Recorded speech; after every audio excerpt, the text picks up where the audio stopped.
Kobayashi, and he's done it. Fukuzumi takes 6th place. Honda moves up the field. And if you're wondering about those flashing lights on the roll hoop, as you saw that overtaking move, that's the overtaking boost system in action. So when the drivers press the button to get that extra 30 brake horsepower from the additional fuel flow rate, the light on the roll hoop will start blinking really quickly. That's when they're deploying it. Then when you see it blinking slowly, like you're seeing on Kobayashi, as well as the other car, as you can see right there, that means they don't have the system available, because after you've used it for that little power boost, it then shuts off for a little while, and then you can use it again. So you can't use it repeatedly one after the other to set one blazingly quick lap. But this is interesting because it looks like just the message that looked like a radio call had gone out to the number 6 car of Fukuzumi, just saying, get on the pace now. As I said, I think Kobayashi's pace is really beginning to drop off. He's in the mid-38s, and Fukuzumi is immediately 1 second faster than that. So I think we're actually probably going to see, unless if Fukuzumi can get by Sekiguchi, we may see him disappear into the distance a bit. Because the gap between, if you look at 4th place, Kazuki Nakajima, then the gap to 5th is already 16 seconds. Sekiguchi, as you said earlier on, is a little bit like the Trulli train. He really is actually sitting in front of this field and kind of holding it up slightly. Look how slow he is going around the apex of the corner. Now, I must understand, that's not just his pace as such as we see Fukuzumi aiming to have another go. Oh, a broken wing. That's Nyoga. And as Yamamoto has hit the rear of Kobayashi, and Kobayashi may have a puncture as well. I think he does. He does. His right rear's gone down there. So how's that happened? I didn't quite see. It was just behind the crest, and we were watching the battle, and Cassidy was running there. Kobayashi was running. It was a little bit slow. Naoki Yamamoto just ran right into the back of him. As we see Fukuzumi have a go on Sekiguchi. Can it go around the outside of turn 1? He does, but doesn't finish it off just yet. He's going to get the switch back to take the position. This is for 5th and 6th places. That is Sekiguchi on the inside, Fukuzumi on the outside, but Sekiguchi has the pace. No, not quite. And Sekiguchi keeps it. Yeah, this is now. The radio call must have gone out to say, right, you've saved enough tyres, go for it. I think the Honda engineers must have been on the radio to Fukuzumi, trying to go round the outside again. They touch. He's broken his wing on the right front. I don't think he realises, will that cut down that Yokohama tyre? It has. He's given him a puncture, and round he goes. Spin. Yeah, he's got a puncture there, Lee. And he cut the tyre on that front wing. That could bring out the safety cars. That's a really dangerous position for the car. 21 laps completed of the opening round of the 2020 Super Formula season on the race. We're at Twin Ring Motegi, and there is a car in the gravel trap in a slightly dodgy position. And that is race over for that car, I think. Sekiguchi, he got his tyre was cut down they've come into it tight late. You can see the tyre's gone down. He doesn't realise. He turns in. Oh, it's not just the tyre. Yeah, the whole back of the car's down.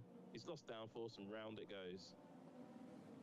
Wow. And they need to start that a little bit earlier, because you can see where the damage actually happens, where Fukuzumi just breaks his front wing. And I don't think Fukuzumi realises he's got a broken front wing at the moment, Lee.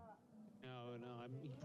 He probably will be aware of it soon when he tries to go through a fast corner. But as you see Sekiguchi off, no sign as far as I'm aware of the safety car, and I don't believe the full course yellow has been brought out yet. I don't know. There's nothing flying at the marshal post, so this is still a full green circuit as we see Fukuzumi on track there. How broken is that front wing?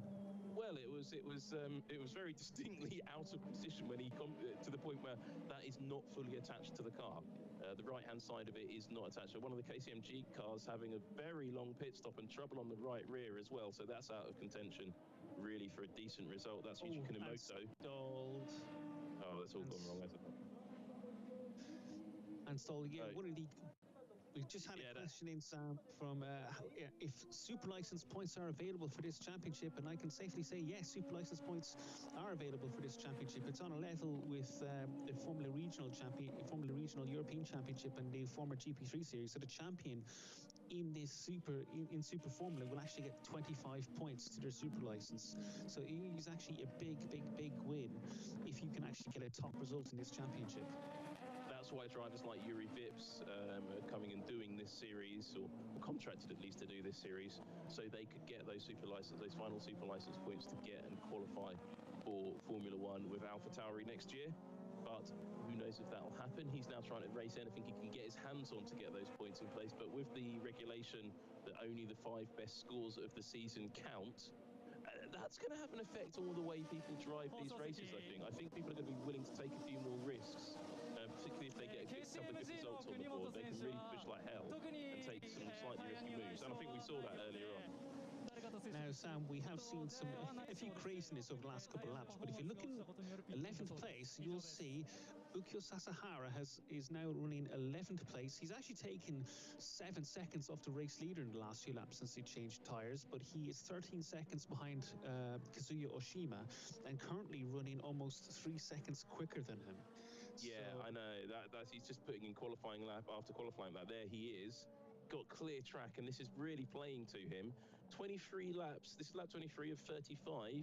If he keeps going at the pace he is going at, I don't think he's going to catch Hirakawa in the race lead, but he's going to certainly move up the field significantly. But we're going to see some serious overtaking going on, because some of those tyres now in the top 10 are getting pretty geriatric. There's Tatiana Calderon. She's on new tyres as well. She's moving up the field. And this is where it actually gets quite interesting, because it's probably too late now. If you're a driver who's struggling with tyres, is it probably too late now to actually pit and actually get the most out of those tyres? And are you at the stage in the race now where you just kind of say, screw it, this is what I have, I'll take it for the last 11 laps and make it last?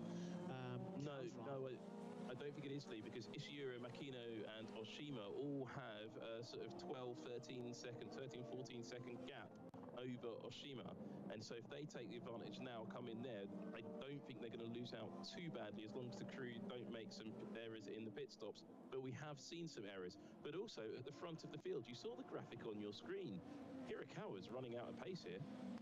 He is indeed, as Kenta Yamashita closes to within 1 second of the race leader Hirakawa. Both of them are in the 37s, as we see Sasahara sitting in for Yuri Vips this time round. He's closing in on the points paying positions, which would be bear in mind, this is his rookie race as well.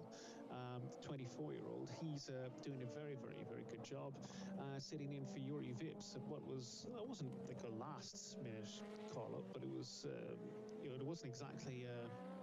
He didn't exactly have the greatest of lead-ins into this. He's, of course, the F3 Asia champion from last year with High Tech Racing. I think that's the championship. He beat Dan Tinctum to last year. Now, don't get that name wrong, because you'll end up with the same situation Will Buxton got in by misrepresenting Dan's name, and some of Dan's fans weren't too happy about that. Oh, well, the life you lead as a commentator, how dangerous it is. As we see Hirakawa leading still from Kenta Yamashita. Kenta Yamashita is really going to be pushing very hard very soon. To actually, you know what, Sam, I think now we're at the stage where it's too late to take a tyre stop. With only 10 laps to go, I think you'd probably lose far too much time. What were you saying? That's not a tyre stop. That is that's still stop. Yeah. That is still pits. That's a give up on it stop. I think so. They finally got the tyre changed, and something else is keeping it in the meantime. One of the, just while we're talking about it, now I love the sound of these inline 4-cylinder turbocharged engines. They crackle, they pop, they sound spectacular. But if you have a little bit of a hankering for the past, well, you'll be able to hear Bring Back V10's a new podcast which celebrates a classic era when Formula One was loud on track and off it.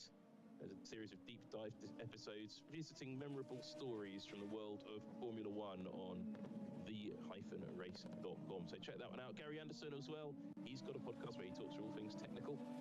And there's a new podcast starting, which I haven't seen yet, but it's going to be really fascinating content. It's called Hidden Voices, hosted by Claire Cottingham, and she takes a look at some of the less well-known but more diverse people in motorsport. And I think that is something that's really cool to see. Speaking of diversity, I've been asked if this is a spec racing series by Sketchy Scotsman, rather than Sketchy Irishman who normally ask me questions. This is each car, so the chassis in this series, all the cars are identical with the exception of the cooling systems and the engines, which are manufacturer specific. So there's a Toyota package and a Honda package. Well, in terms of those engines and the air intakes and stuff, there is technical development allowed in those areas. So this is a manufacturer's championship. Tell you one thing, Sam. There's 3 drivers, Narei Fukuzumi in 5th place, Nick Cassidy in 6th, and Tomoki Nojiri in 7th place, have now found quite a bit of pace. So much so, they've actually just recently all set their fastest laps of the race. And really pumping in time, because they've taken several seconds out of the leading quartet in the last few laps alone. They're approximately gone about a second a lap faster than the leaders as it stands at the moment. They're probably too far behind, but it gives you an indication maybe of the pace that they had been kind of shelving while they were sitting in the pack earlier on in the race. They're back all into 1:36s right now. Yeah, I mean, this seems like it might be one of the factors of Super Formula under these current regulations, which, as we say, with their temporary rules, not necessarily going to stay for the entire year without the refueling.